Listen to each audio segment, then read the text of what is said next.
Okay.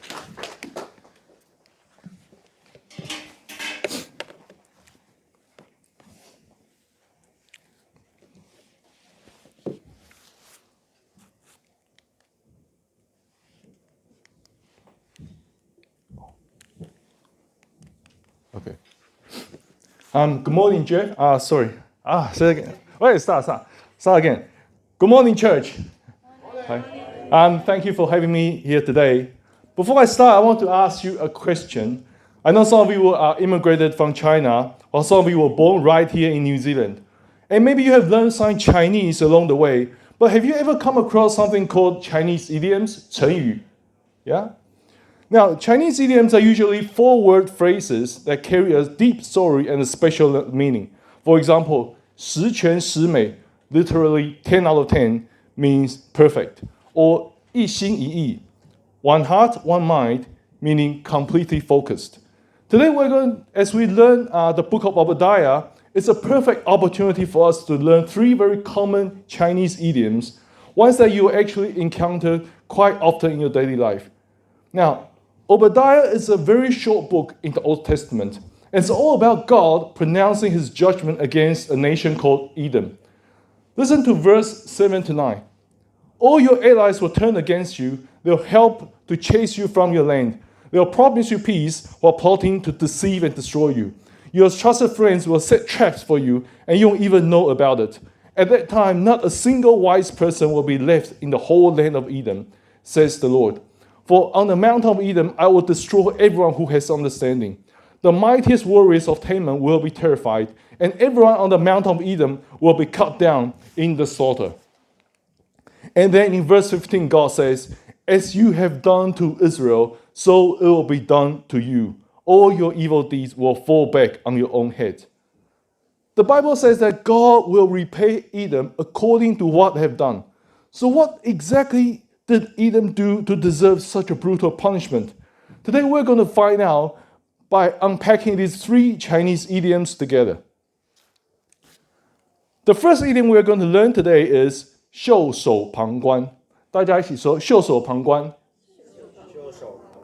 So 袖 means sleeves, 手 means hand, 旁 means side, 观 means look. And in the old days, they wear shorts with very big sleeves where they can put their hands in. So it's like putting your hands in a pocket in modern days. So 袖手旁观 describes someone who puts their hands in their sleeves or in a pocket and watch, but they do nothing. So let's all, before I move on, let's all say 袖手旁观 again together. 1, 2, 3. And 袖手旁观 was exactly what Edom did to Israel. In verse 11 it says, where they were invaded, you stood aloof, refusing to help them. Foreign invaders carried off their wealth and cast lots to divide up Jerusalem, but you acted like one of Israel's enemies. To understand why God was so furious with Edom, we have to look at what they did, or rather, what they didn't do when Israel was under attack. You see, Edom and Israel weren't strangers. They were brothers, descendants of Esau and Jacob.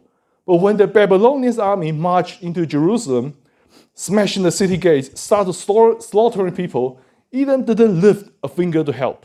Instead, they stood by and did nothing. Picture the scene. Jerusalem is burning. Women and children are screaming for help. God's people are losing everything.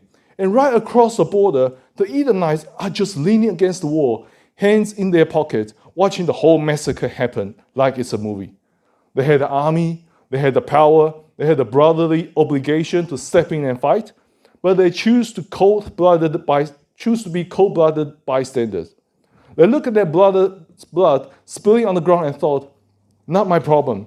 As long as my borders are safe, let them burn.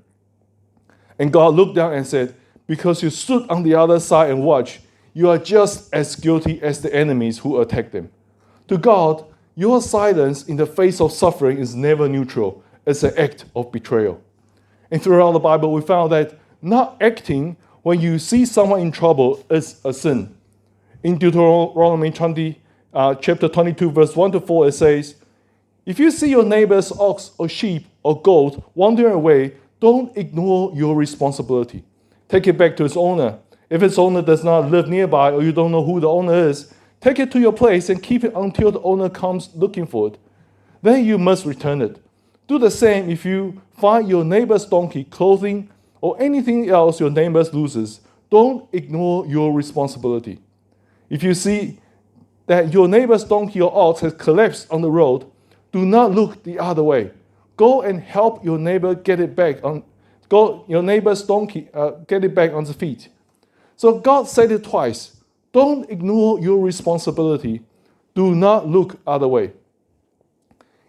Even if it's just a neighbor's ox wandering off or a donkey collapsed on the road, God says walking past it is not an option. And if you think it only applies to stray animals, look at Proverbs chapter 24, verse 11. It elevates this principle to a matter of life and death. It says, rescue those who are unjustly sentenced to die. Save them as they stagger to their death. Do not excuse yourself by saying, look, we didn't know, for God understands all hearts and He sees you. He who guards your soul knows you knew. He will repay all people as their action deserve. Notice how human nature instantly tries to make excuses. We love to say, oh, look, we didn't know. Oh, we didn't see the person in trouble. Oh, we didn't knew they were hurting. But God says, I guard your soul, and I know you knew. In God's eyes, claiming ignorance is never an excuse for cold apathy. When you see a person in trouble, sometimes we don't help, not because we don't want to help, but because there are too many other people around. And we choose to conform to the behavior of other people. And this is what psychologists call bystander effect. Let's have a look at a short video on what is bystander effect.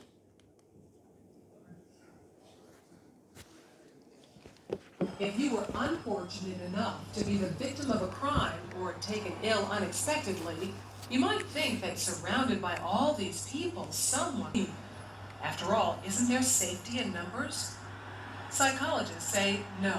Research suggests that often a victim is less likely to receive assistance when surrounded by a group rather than a single bystander.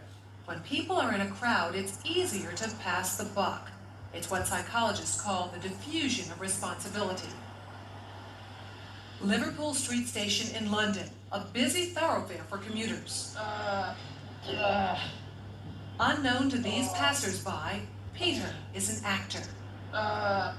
As part of an experiment on bystander apathy, he's pretending to be ill. Help! Help! How long before he gets help? Please. Help! Help, please. Please help. Helping would be inconvenient or even risky. He lies there for more than 20 minutes and no one raises an eyebrow. Please, somebody help me. It's always very distressing to watch situations like this where people are obviously suffering and no one's actually helping them. But what we have here is two conflicting rules. One is the rule we ought to help, and the other is the rule that we ought to do what everybody else is doing. And here you have effectively a group of strangers who are exerting the pressure not to intervene, not to help, and it's very difficult to rebel. Ruth, another actor, takes Peter's place. How long before she receives help?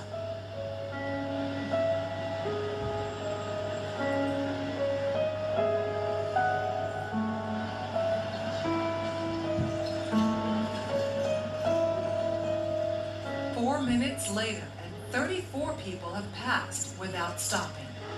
People don't really want to know. They just haven't got the time. Well, they have got the time, they just don't want to get involved. Unwittingly, these strangers have silently formed a temporary group with a rule: don't get involved. They're afraid to stand out from the crowd and won't take action if no one else does. This woman has clearly spotted Ruth, but she conforms to the rule and does nothing. Watch what happens, though, when someone else helps. You alright? You alright? Yes, thank you. Sure, you're a bit flinky, you know what I mean? She suddenly finds herself in a different group with a new rule: to help. You wanna sit up? You alright, yeah? What's wrong? First I thought she was dead, then I sort of checked to see if she was breathing or not. And I looked around and I couldn't believe that no one had noticed her because there was a bloke sat there just absorbed in reading a newspaper. This time, Peter's dressed as a respectable gentleman. Now that his dress is in keeping with those around him, how long before he's rescued? Hello, sir. How are you today? 6 seconds. She even calls him sir. And suddenly, everyone's a good Samaritan. Do you suffer from epilepsy? No. Why are you lying on the floor in rain? Because he's part of the right group. Everyone wants to help. I was just happy to be in his position of feeling ill, and nobody helped him walking past, so just like to check that he was okay, and I thought it's wet, so he must really be ill because he was ruined the suit anyway. You see, not many people are not helping, not because of help, but because they're conforming to the behavior of other people, and they are passing on the responsibility to other people. But when one person stood out, suddenly everyone else start to join and help.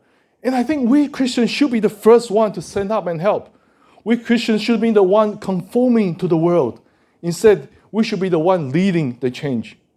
Have you ever experienced bystander effect? When you see someone in trouble and you experience this mental struggle on whether you should help that person or not. When you think back, what was in your mind? What happened? And this is going to be our first small group discussion question after the sermon.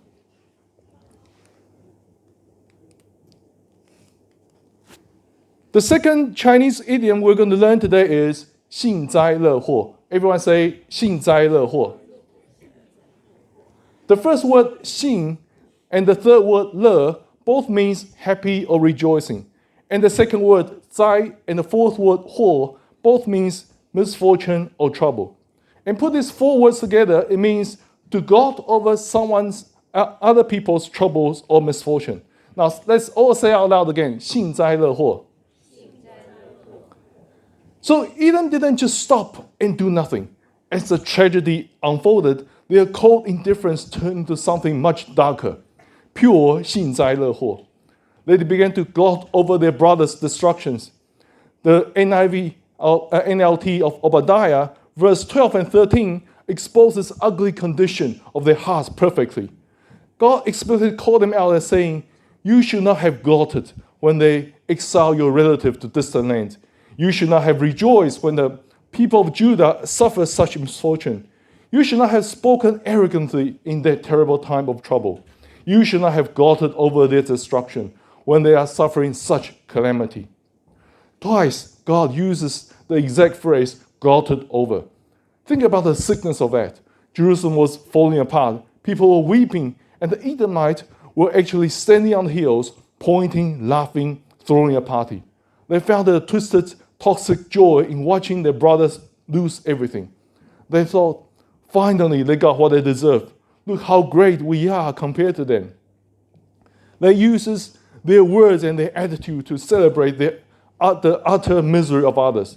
But God hears every arrogant word spoken in the dark, and He hates it when we turn someone else's tragedy into entertainment. Think about the 2017 Harvard University scandal. It's one of the most shocking examples of what happens when human nature goes unchecked in the dark. A group of high-achieving high school seniors had just received their official acceptance letter to Harvard. They were at the absolute peak of their life. But instead of celebrating with attitude, some of them created a private invite-only Facebook chat. Away from their parents and admission officers, they began to sharing the most horrific, deeply offensive memes.